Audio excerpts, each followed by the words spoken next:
problem, we're given three rational functions, and we are to find the domain and vertical asymptotes in each case. It turns out that you will get a vertical asymptote for any x value that makes the expression in the denominators equal to 0. In fact, if you found the x values that make the expressions in the denominator 0, then what you'd also have is the x values for which the function is undefined. In mathematics, there's no meaningful way to define division by 0, so we exclude it in the domain. So for example, if you looked at 5x squared would be 0 for what x values? So I'm going to solve for x. Since the 5 is being multiplied, I'm going to divide both sides by 5. I would get this to simplify down to be 1 on the left-hand side. I get x squared is equal to 0 divided by 5 is 0.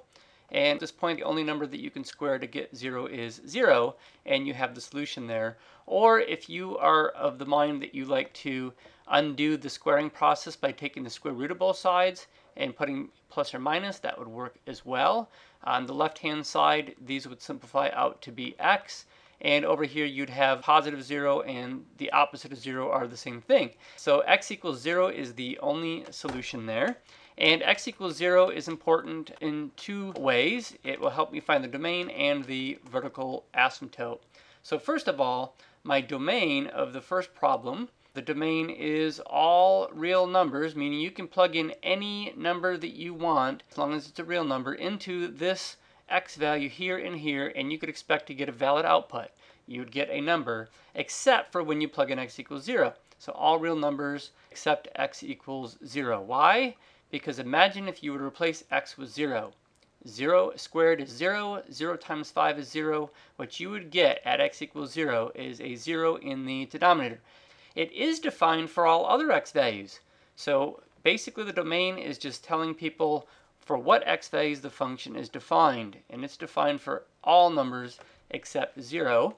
And if you were to go to the graph here, you'd see that this is where the graph kind of goes crazy and your outputs shoot up to infinity and negative infinity near that x value.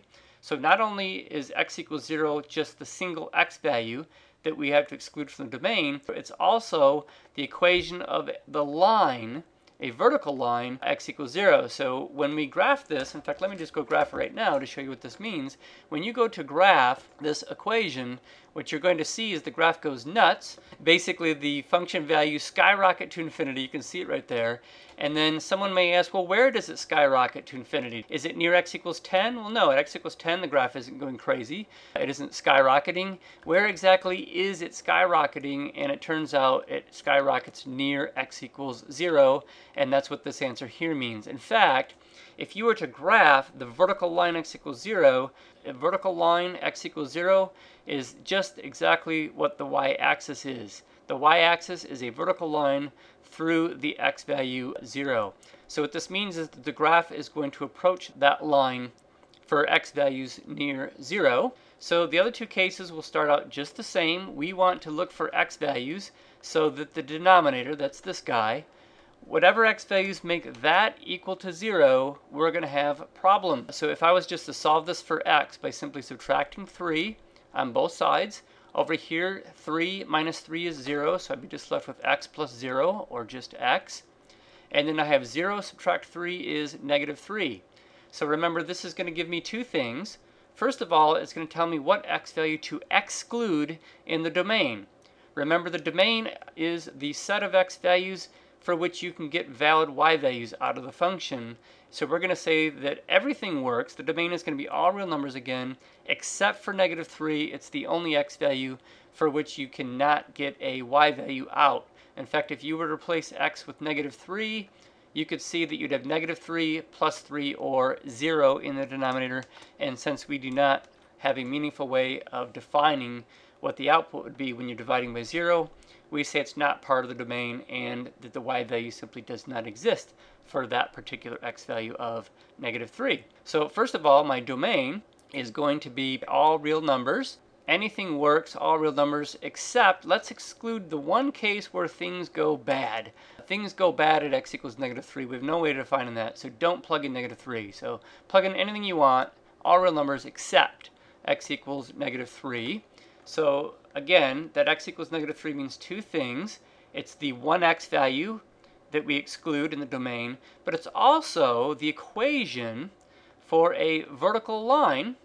And vertical lines always have the form x equals a number and whatever number they pass through. So x equals -3 is also the equation of a vertical line passing through -3, and you'd actually think that the graph looks like that vertical line x equals -3 if you were to graph this. So if you let me move over and change the graph to this equation, you would see for this equation near x equals -3 that things go crazy. Remember in the last example it was 0.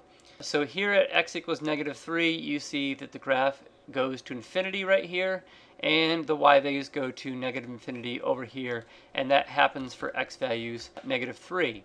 If I was to draw the vertical line x equals -3, it would be a vertical line that passes through -3, and that's exactly what the graph starts to look like if you were to zoom out.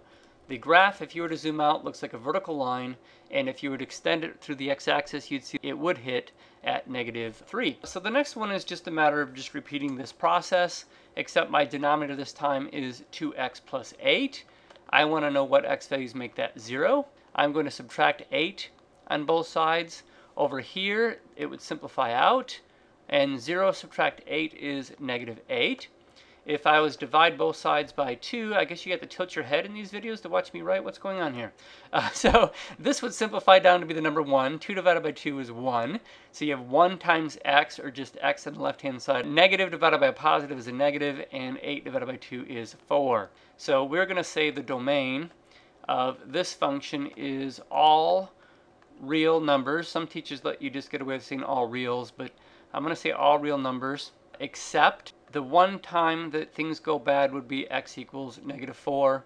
And again, don't forget that x equals -4 is also, doesn't hurt to write this, it's the equation of the vertical line. What's happening is at x equals -4, wow, that's a really great color, isn't it, guys?